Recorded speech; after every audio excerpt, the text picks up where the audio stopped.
Hello. I'm so glad we finally get to do this episode. Oh, finally, it's been hectic. Yeah, no, schedules are definitely unforgiving. Kholiwe, I think let's jump right in. Maybe give our listeners a little bit of a view of who you are, your career thus far, maybe some of the highlights. I think maybe let's start with that. Wow. Thank you very much. I hope it's not going to take the whole of the podcast session. As a 50-year young lady, who am I? My name is Kholiwe Makhohliso. You definitely do not look it. Let that just be said. I'm sure our listeners and viewers will agree. Thank you. That's a nice compliment. I am from Mount Olive, a village, born to parents who have since passed on, unfortunately. I come from a nucleus family of boys and girls. I'm the last born in my family. I've got 2 kids, two beautiful kids. I'm also the youngest. Do your older siblings also accuse you of being the spoiled one? Yes. Okay. Yet I'm a breadwinner, and then when my parents used to ask me everything before they make a decision. So I've got 2 kids, a 23-year-old son. Wow. And a beautiful asset of a young girl, a 15-year-old, who is currently in grade 9, and my son is already working. So that's who I am, and that's where I come from a beautiful, beautiful picturesque mountain area in Mount Olive, the former Transkei. Wow. Yes. Awesome. And I studied in the Eastern Cape, studied BCom, then University of Transkei, which is now called AFSUG University.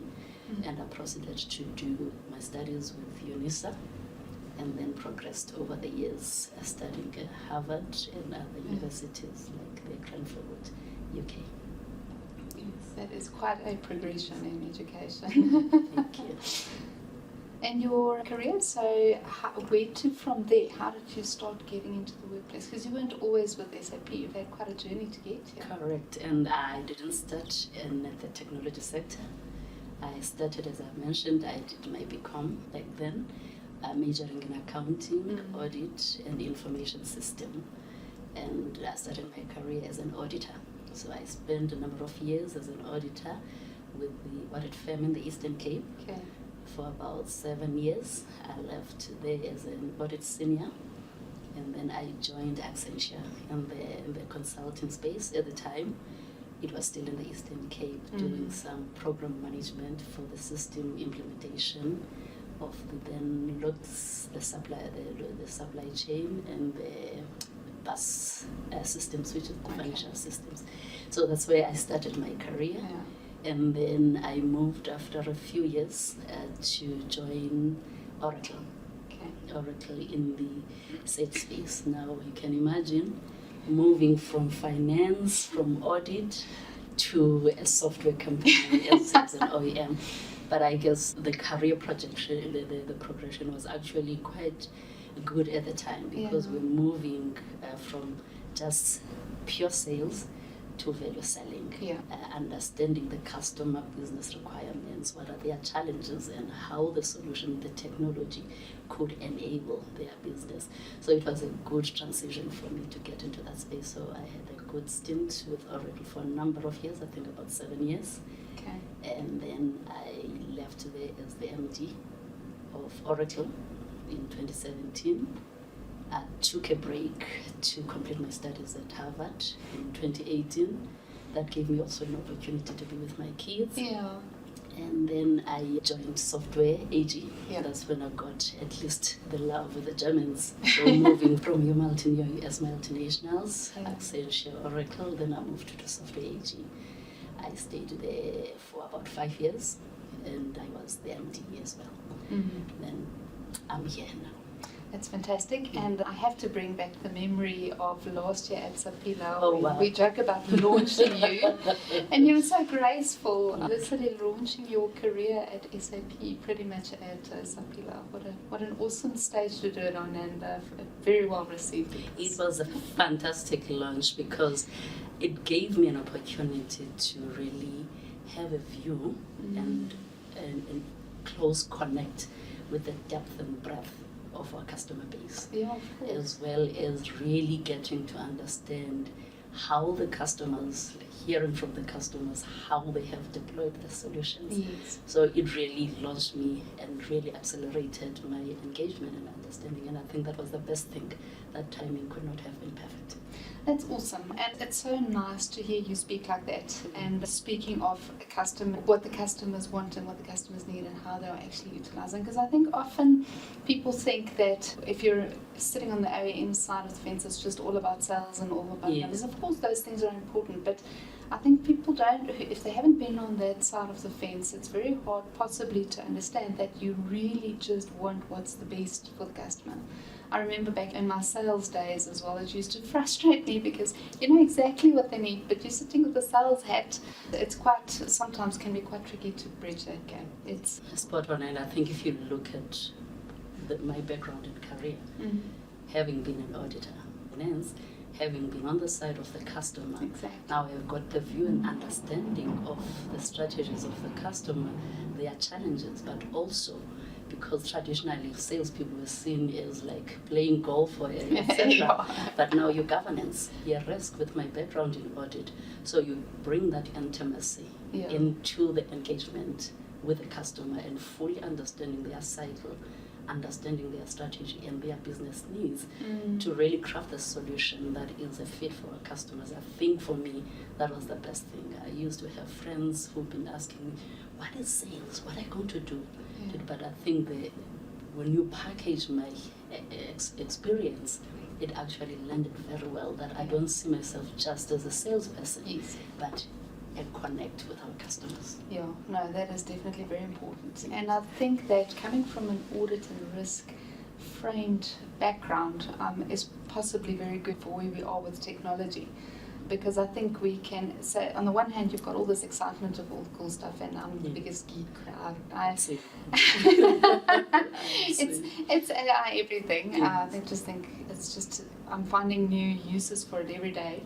And of course, you've got the concerns around risk in various forms. So I think it's nice coming from that background because we need some just sense and sensibility to calm things down sometimes, I think, to apply all the cool stuff within the framework of not going too cowboy. So I think that also possibly lends itself. Without a doubt. But yes, we still have to balance. We are quarterly driven as software companies. But when you plan ahead with that insight, it makes the process much better. Yeah. Yes. And something else that I see is also very close to your heart is on the skills development side. Can you tell us a bit more about that and how SAP is involved? I've been fortunate enough to be in organizations that have afforded me to really play that role, to really have an impact in the transformation. And I think it's also closer to home because of my background, where I grew up, because at the time I was never exposed to this kind of mentorship. I found my career along the way by chance and by default, and I made it a conscious decision when I got into those roles that, you know what, one has got to pay it forward, because I was fortunate also to have mentors, but not in a formal manner, who really helped me with my career. So when I got into positions where I could effect positive change, I just took it to heart. Even in my last roles at the previous organization, the initiatives that we drove that are really impactful, not just compliance that we've undertaken, and just changing one life at a time and upskilling. So it's something that I've driven and really participated closely with. Now coming to SAP, the first day I came in and I was taken through the programs, I was wowed with so much that we're doing. And what is so important is that it's just in the DNA, not just from a South African perspective, as we're driving our transformation. It is the DNA that is at the group CEO's level, passionate about skills development. And Christian himself, he is actually the product of internship because he was with the academy. So driving that from a global perspective, from the global organization, is really a great thing that me passionate about it. I don't have to really influence that much. It's something that is within our ethos as an organization. So we've done a lot of programs across Africa, across the globe, I think when I joined initiatives like the internship programs, I think we're also partnering with you in some of the initiatives. You were part of the launch of some of the YPP program, the Young Professional program, which is quite intense. And the interns that have come out of that program, I am sure it's like our customers will take them at any day. We launched as well the Educate to Employ, which is also focused on unemployed graduates from learnership across Africa, Kenya, Nigeria, South Africa. I think it started in Singapore, but within South Africa now we are extending the program. It started with 200. I think we're going to over 600 with the next intake. Wow. And we partner with the likes of UNICEF, and we also have our partners in that ecosystem. So it's one of the great programs that I've seen that is really making an impact in the market. That's amazing. Do you find that the skills are they starting to change in terms of what's required? And where I'm thinking is that traditionally these programs, you would have a whole lot of lovely young people. Not all of them necessarily would be placed, even with the partners. You'd still have a bunch that might still struggle for a bit before they actually got placed. And I think some of the skills there would have entailed them needing to be able to sell themselves, to approach customers, to go and do that bit by themselves. But I do think with the technology seemingly becoming more accessible these days, and especially as the connectivity improves, I'm thinking, are you seeing that some of those youngsters might also be starting up their own places, starting up their own companies, doing something that they now have the opportunity to do that wasn't there in the past? Oh, most definitely. And I think what I didn't mention on the educating to employ, as much as the first phase was more for employment, but now we are capacitating the interns and the graduates for the gig economy, to be entrepreneurs. So enabling them to really make use of the digitization in terms of launching the opportunities, in terms of finding opportunities in the market space. So it's one of the opportunities that really some of our programs have been catered for such, to create enabled platforms that are online for these kids to be able to find alternative job opportunities and business opportunities where possible. Nice. And it's actually them creating their own ecosystem and their own partnerships. And the connection and the networks that they are creating in that.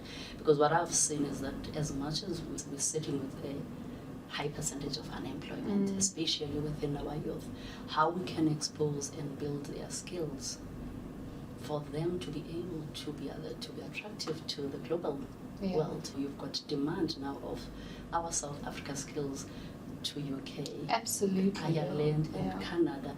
I was just having an interview this other day from one of the young guys who was pitching a solution. They've built an app on recruitment. They just come from Toronto. So there is an opportunity that we can harness for our kids, and I think that is what is making me so passionate about the investment that SAP is making. It's going to be so interesting to look back 10 or 15 years down the line, maybe even 5 years, and see how the world of work has changed. Completely. I'm not sure whether we're going to be dinosaurs in that space, because they are challenging us at every point. When you engage with these Gen Z and the millennials, the creativity, the innovation, and their way of work is quite different, and how organizations can really adapt to those changing workforce landscapes. Do you find that even though they are upskilled quite extensively and have those opportunities, that there's still a need for that, whether it's mentoring or coaching, or just have someone who they can shadow? Nurturing, most definitely. I think that is still a requirement, but what I'm also finding is that they are not averse to that. I think they are embracing in terms of tapping into that knowledge as much as they have got their independent mindset, but I think that ability to really also take the views and embrace mentorship. So I think it's one of those programs that we incorporate within our programs to ensure that there's that mentorship, there's that workspace readiness, the etiquette in terms of the branding for our teams. So I think that definitely is still a requirement to harness their skills so that they can accelerate better into the market. Yeah, that's awesome. And I guess they grew up in using YouTube to learn to do things. So it's probably not unusual to ask for things. I think when we were younger, you did ask, but more often you looked and learned. Exactly. You weren't necessarily open to say, look, I don't know, teach me. And I do also find that the youngsters seem to be more open to that. I want to learn this, help me. They take charge. They take charge. They don't sit and wait. Yeah. They will probe and ask questions. But I think the other interesting part is, I don't know, in your organization, if you have the youngsters, if you're not giving them a job that has got an impact, it has got to be, it must have that impact, it must have those outcomes, otherwise they don't stay. So you need to interest them, you need to engage them so that they are really energized to be in that space, otherwise they will be looking elsewhere. But it's been amazing. And I think that is a big shift, because it's all about retention, but in some cases maybe it's not, because there are also use cases for having certain skills constantly come through, bring new ones in for a time, because that's the piece where they can add the most value and you to them, and then move on to the next one. You're spot on that. If you're even looking at us, the organization, I think it's the same with other organizations. The repurposing of skills. You mentioned the AI. How do we now ensure that we upskill our existing workforce, but also attracting the young blood into the organization for the skills of the future? AI, having your data scientists into the organization, and it's something that we're also investing in within SAP in terms of the digital skills across the hubs, because it's one of our strategy to accelerate into the cloud. And then it links back to the more traditional community, because in order for any of those tools to work properly, they also need to be context aware. So the individuals working on them, say for instance in a supply chain process scenario, need to understand that end-to-end supply chain. So they at the same time learning about how the business works as well. Exactly. And in all the solution set, whether it's HXM, it's ISBN, definitely you need to really make sure that the skill set is aligned in that area. That's awesome. Tell me a bit more about how SAP Southern Africa fits into the larger EMEA region, and how, because I always often find that with SAP, you never quite know where the borders or the boundaries are. Having worked in the previous multinationals, and the matrix structure always is fascinating, but when I got here, I'm like, yes, I need to navigate. Apparently there's even a diary for abbreviations, which I learned very much when I was introduced into the technology. I had the SAP Southern Africa, which includes South Africa, your Namibia, the SADC regions, your Malawi, part of Seychelles, and Mauritius. So that is my territory. And then we form part, and then there's East Africa and Emerging Africa. That reports into the cluster led by Sergio Makhohliso, who is heading the cluster for MIA South, and then rolls up to our president of the region, which has just been consolidated into SAP1, led by Imanus. Yes, that's where I fit. Perfect. And we're across all the industries. Absolutely. And how do you find, so I guess language wouldn't be a big problem, because there's a lot of French-speaking countries in there. Because I'm just thinking now with, in terms of accessibility to, whether it's to systems or to tools, or whether it's an extension of use development or skills development to those regions, the tools also now lend themselves to faster rollout because of the language capabilities. Yes. So, for instance, the Francophone countries don't fall under my territory. But as you are saying, the adaptability of our technology in terms of the different language models and languages within the different industries and countries, it has been quite easy in terms of adaptation. So here's a funny question. If you were to be given the opportunity to join SAP earlier in your career, what do you think you would have done? Okay, a light moment when I was approached by the recruiter.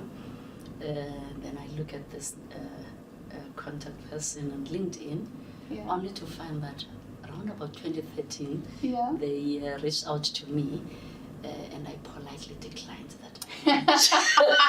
I'm not interested. Oh, wow. But fast forward, and he was like joking with me, say, "Here you are." Look, I've always looked at SAP as one of those brands that had superior solutions. They were major competitor at the time, and they were actually doing great in the market, and we're starting to get there. Would I have changed anything?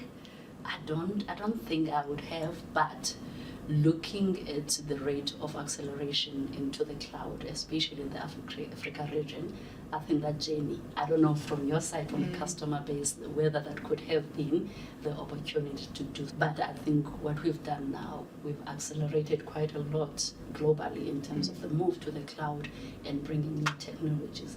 And because the solution is working even on prem, our customers, to move to the cloud, it is a journey on its own where you have got to really showcase the value, make them understand in terms of the efficiencies, security, and all that. So it's one of those things that I had the opportunity would have started a bit earlier. Because if you're looking at other countries like your Italy, your Middle East, they've already accelerated most of their customers. Obviously, we've got to take into context that Africa is a unique and a different region altogether. We've also got to understand the local complexities. But if we have to learn from what they have done, and also in terms of referencing as our customers, it's something that we could have done earlier, because now they're at a stage where they are tapping into innovation. You're tapping AI, sustainability, and really bringing innovation to the organization. And by the way, congratulations on your new role, which is touching on innovation, which is something that we are going to be really engaging with our customers and alike in that space. No, definitely. Thanks for that. And how do you see, because there seems to be quite a big move all around us with more focus on using South Africa as a skills hub in general for the rest of the world. Do you also see the same thing playing out? Coincidentally, when Manos and the leadership were here, we were having discussions that are still at early stages, because what we've seen with the discussion and what I've experienced having met with our customers, it's one thing that they say is, we used to have depth of skills in country. South Africa used to be a go-to. There were premium resources, and I know back in the days, SAP skills were quite at a high premium and high demand. But because of the demand in country, they've also been attracted to the global market. Now there's a need now to build and accelerate some of the skills in South Africa. So we are engaging with the leadership team in terms of really bolstering our digital hub in Africa, because there's definitely a need that could also be the skills that we also utilize in the global stage, but as well as for our customers as we accelerate to the cloud. So without a doubt, you're spot on. It's something that is on the radar and within our strategy to really create a hub for digital skills in country in Africa. We already have solutions like Humex Attention that even the global organization is tapping into the local expertise in terms of servicing our customers even at a global level. So without a doubt, you will see, watch the space, there will be some great opportunities, and hopefully partnerships with AFSUG will be great as well. That is really awesome, because I think we've got such we are so ideally located, and we are so rich with that energy that is required. And what's also nice where the technology is now is if someone starts from a non-SAP background, it's fairly straightforward now to exactly. Because the technology now lends itself to bringing in anything else and everything else. The focus on architecture, of course, massive. And I think to your point is that we're well positioned. The location aspect of time zone even then, and as well as the efficiencies. I never want to call our workforce as cheap, it's the efficiencies, because the expertise that comes out of the region is superb. Yeah. Very attractive to the global market. That definitely it is a good opportunity for us to look into. And I've been fortunate to be part of some of the boards, trusts that are driving skills development in country. I'm also in the Digital Council for Africa, where aspects of skills, acceleration and discussions and partnerships with government. So we are definitely at the perfect spot for us to really consider as a priority building the skills in country. I think you joined SAP at the right time. I've got a friend, Blue. I've been friends with her for many years. I'm like, why don't you come to SAP? I think to your point earlier. And when I told her I'm joining, I said, I have landed at the perfect time. Yeah. Obviously, without a doubt, there are lots of challenges that we have got to navigate. There's a lot that we need to do with our customers, but that is the most exciting thing for me. When I'm in front of the customer, challenges that they pose and really getting to the solutions with our customers, I think it's something that I am striving on. Not easy, giving sleepless nights, and the schedule is that your diary gets to be so busy. But I think, as you're saying, it was the perfect time. But I must say thank you again for launching me into that space at User Group. Now looking forward to next year and what we can do. And what is interesting is that when I joined, we had just launched Jewel. And that's what I announced. And it was at the beginning. And you look at what we have done now. Over just a year, we have really built a number of use cases across all the solution set that now we're able to take our customers, because those solutions are embedded in our technology that our customers can really make use of. And also that close partnership with other companies, like with the Microsofts, like with the ServiceNows. I think those partnerships and that co-development is definitely also bringing it. Even the teams do attest the adoption of our strategy by our partners. At AFSUG, we had all our global SIs and partners who were participating with our customers at AFSUG, at SAPIL. The acceleration actually is really taking a really great strides in the market. So it's something that we definitely are driving. So let's talk a little bit about outside. What is it that makes you excited? What if you do? I'm sure you don't get many opportunities to take some time. I know you like running. I've had meetings with you. We just come back from a run. I don't know how much time you get for that. But what are the things that interest you? I'm very much of a novice when it comes to running. I do it because I have to. I don't know. I know you're a runner. You're passionate about it. But I cycle. Okay. Which I think with the schedule at SAP has taken a bit of a backseat, but I'm definitely going to pick up. So I do cycle. I love hiking. Okay. I have done.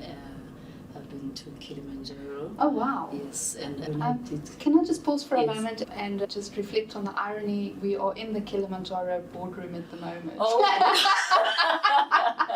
So you've done it twice. Exactly, I've climbed Kilimanjaro. But my claim to fame with Kilimanjaro is fascinating.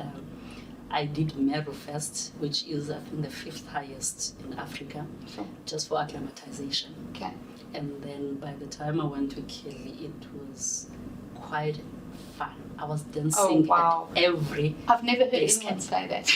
Honestly. And the reason is I acclimatized, and Mount Meru was very technical. Yeah. So it really made the experience so beautiful. But my next one was going to be Mount Kenya. But I joined SAP. I still need to figure out, and Everest Base Camp is my next one to go through. I need to get fit and exercise because certain things have happened along the way. I need to rebuild. But that's my passion outside work. I even moved towards the Craggy so that I can cycle. But those are the things I'm passionate about. Besides time with my kids and reading, that's something that I really, going to nature, something that I really love to just reconnect. That is awesome. So you almost applied design thinking to climbing because you did Mount Nera first. Exactly. The prototype. And the prototype. Tested. I tested because apparently the altitude got hold of me, get the best of me, because at some point I literally sat down and cried, but it was the build-up. I also ride a motorbike. Oh, wow. I didn't see that coming. I also ride a motorbike. I've got a Harley, a Road King. Oh, wow. That's awesome. I like long roads, Okay. open roads. I've done the Road 66 Nice. from Chicago to LA. I've ridden solo from Joburg to Margate when we used to have Africa Bike Week. So those are the things that really I reconnect. After a busy week, I just get home on a weekend, get onto the open road and just re-energize. That is really fascinating. I would not have picked you for a Harley girl, but it's fantastic. Ooh, maybe next time at the next Apila you can make a nice entrance. You know what, James? When I just joined that, I write a Harley. Oh, maybe you can just come into the conference hall on a Harley. There's no way my fellow joining the organization making that mistake. Definitely not. Maybe next year. I think that would be the perfect entrance. Yes. Kholiwe, it's been fantastic talking to you. Thank you so much for your time. I'm sure we'll have many more of these conversations, and looking forward to further engagement and seeing all the things that come out. I can tell you, just from my experience, and I've been in the world of SAP since the 90s, and SAP today is a very different organization. So I do think you joined at the right time. I think the energy matches now. And SAP is starting to feel, I almost want to say it's starting to feel real. It's no longer this entity somewhere where you feel like you don't really have direct access. It's starting to feel that you're feeling that engagement. The connection, the intimacy that we're rebuilding with our customers, with our partners, and having those robust conversations. We're not this part and the customers are on this side. So definitely it is exciting, but when you venture into such, it gets to be tough conversations that we have got to be ready to really engage with our customers authentically, be able to share clearly our roadmap. And I think, as we were saying at the beginning, it is just not selling, understanding as well our customer journey and how we can enable them to get to that point in terms of being able to really deliver on their strategy as well. So without a doubt, it has been a great time. And there's still more to come, more challenges ahead, which I always coin them as opportunities, because when there are challenges, it's definitely opportunities that we can tap into. But for me, it really was quite a great opportunity for me to have been launched into AFSUG, because I think over the few months and the past year, the collaboration that we've had with you guys has been great, phenomenal. I could say we are still a few days after Women's Month. It is power to women with the leadership, and you're taking over from the previous leader who unfortunately passed on. It has been great and phenomenal. The work that you are doing, guys, is great. And it is only at that point that we cannot do it alone. If our customers are not happy, and I think that is testimony of the power of the user group. So we really thank you very much for that collaboration. Thank you very much, and thank you too.